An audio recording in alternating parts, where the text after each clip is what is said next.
tahu bahwa masalah sosial Indonesia itu sangat beragam.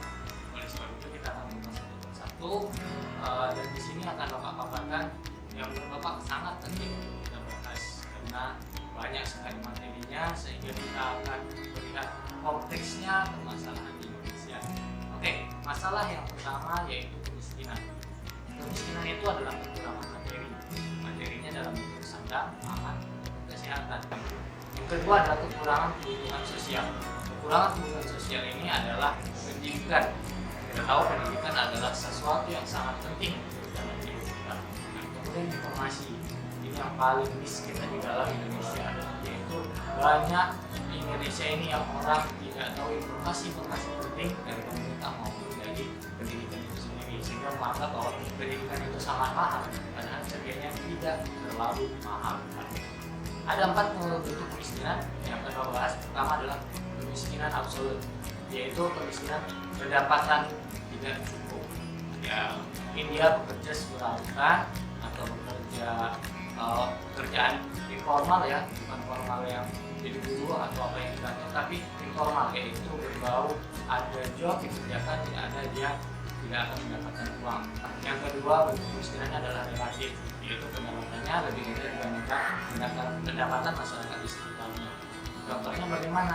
Yaitu misalnya di daerah itu misalnya pendapatannya sehari 100.000, tapi si bapak tersebut, ya kita contohkan bapak itu dia hanya mendapatkan 50.000. Itu adalah pendapatan atau hasil yang didapatkan per harinya, sehingga itu adalah kemiskinan yang relatif. Kemudian ada kemiskinan struktural.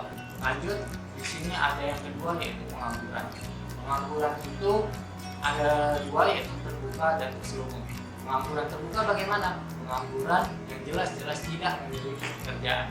Ya, bisa dikatakan pengangguran yang hanya di rumah, tidak memiliki pendapatan sama sekali. Kemudian pengangguran terselubung bagaimana?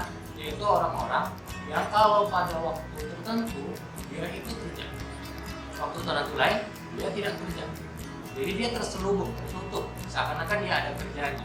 Padahal itu hanya momentumnya, hanya momennya saja dia kerja, tapi tidak pada momen tertentu dia tidak kerja. Kemudian ada menyebabkan pengangguran ini menyebabkan krisis sosial, sehingga si A yang kaya tidak mau berkawan dengan si B yang miskin. Kemudian menyebabkan kriminalitas. Ya, pengangguran ini banyak sekali membuat akhirnya orang untuk memenuhi kebutuhan hidupnya itu harus melakukan tindakan kriminalitas seperti begal. Begal itu kenapa terjadi? Karena perutnya lapar, dia tidak punya tempat bekerja, akhirnya dia melakukan hal yang seharusnya tidak dia lakukan. Yang ketiga ini kejahatan, yaitu perilaku jahat yang dipelajari dalam interaksi dengan orang-orang lain, berperilaku cenderung melawan norma-norma hukum yang ada. Ya, misalnya kalian bisa melihat tayangan reportase investigasi, itu adalah bagaimana orang melakukan kejahatan-kejahatan atau kita sebut dengan perbuatan melawan norma. Norma itu apa? Norma itu adalah peraturan. Next, kita bisa lihat tayangan reportase ya, salah satunya seperti yang satu. Sayangnya ada saja oknum pedagang yang mencari untung dengan cara curang. Mereka mencampur sate kambing dagangannya dengan daging anjing. Dan untuk membongkar kedok para oknum pedagang curang tersebut, tim reportase investigasi berhasil menemui langsung si pelaku. Berikut penelusurannya. Seperti yang dilakukan pasangan suami istri, Jagur dan Lasi. Mereka menipu konsumennya dengan sengaja menjajakan daging anjing berkedok sate kambing. Untuk 2 kilo kambing, 2 kilo RW, Pak. Bumbunya, Pak. Bumbu dan lain-lain itu, Pak. Kalau dalam satu tusuk ini lebih banyak kambingnya, Pak. Perbedaannya 3/2, Pak. Satu tusuk itu kan isinya 5, Pak. 2 RW. Ya, itu pun kita selang-seling. Oke, yang nomor 4 adalah masalah generasi muda dalam masyarakat modern. Ini juga kita lihat bagaimana anak muda sekarang itu sering melakukan sesuatu yang berlawanan dengan moral-moral yang dianut oleh orang-orang kita yang dulu, dan sikap apatis, yaitu tidak peduli, ya sama sekali tidak memikirkan bagaimana sebenarnya dari norma-norma atau aturan moral yang ada di masalah lanjut, ada generasi muda biasanya menghadapi masalah sosial dan biologis. Yang kelima adalah pelanggaran terhadap norma-norma masyarakat. Contohnya adalah pelacuran atau menyerahkan diri, perbuatan seksual dengan upah. Itulah kata kuncinya, nak. Jadi sebenarnya pelacuran ini adalah sesuatu yang tidak boleh atau tidak layak atau tidak ada moralnya. Makanya Bapak tidak akan menggunakan kata pekerja, tapi lebih menggunakan kata perempuan. Kalau untuk dari kepanjangan PSK, Bapak menggunakan perempuan seks komersial. Itu bukan pekerjaan, itu adalah perbuatan yang hanya dilakukan orang-orang yang sudah tidak memikirkan lagi harga dirinya sebagai manusia.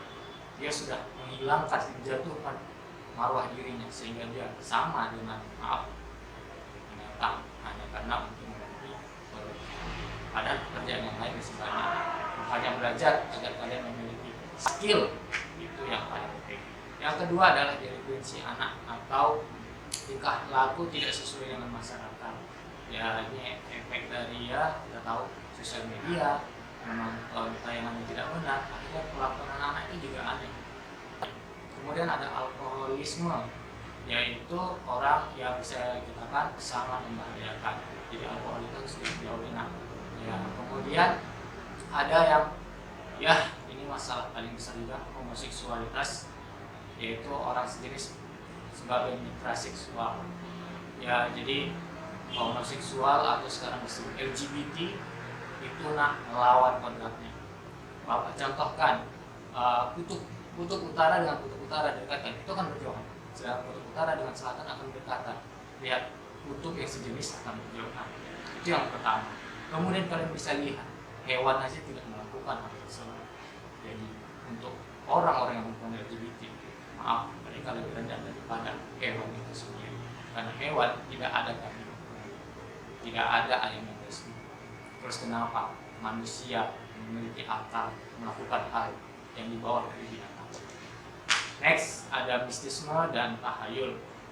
Ini dari mana? Dari berita, sinetron berbasis tradisi, kemudian tayangan pembodohan, ya, berita tentang jenglot, kuntilanak, bla bla bla bla, pesugihan, babi ngepet, segala macam. Itu yang membuat kita meyakini sesuatu yang di luar dari pemikiran orang normal. Tapi sebenarnya itu adalah mistis atau tahayul yang katanya bisa menyembuhkan dari batu petir. Siapa namanya? Ya kita lihat tayangannya. Itulah namanya, dulu pernah, ya itu pembenaran. Jadi seakan-akan benar lah itu bisa mengobati, padahal itu adalah mistis dan tahayul kalau tidak benar. Yang terakhir ini bagi Bapak yang paling penting, yaitu tentang kekerasan, yaitu kekerasan ini membawa sahabat namanya sadisme, yaitu kemudian ada kekerasan fisik maupun verbal di media televisi. Kita bisa lihat ada film nggak usah sebut merek nanti apa. Ini contohnya, film ini ada kekerasan fisik maupun verbal, itu tidak baik ditonton oleh anak. Film-film kekerasan dan sadisme itu adalah untuk membangkitkan emosi audiens atau penonton sehingga menjadi daya tarik melihat atau membaca, menonton dari acara yang bisa. Kepinginnya dari pihak televisinya itu ditonton banyak orang, tapi yang ditampilkan adalah kekerasan dan sadisme. Ya, inilah rangkuman dari masalah-masalah di Indonesia. Jika ada yang ditanyakan, silahkan ketik di komentar di bawah. Dan Bapak akhiri dengan wabillahi taufiq. Assalamualaikum warahmatullahi wabarakatuh.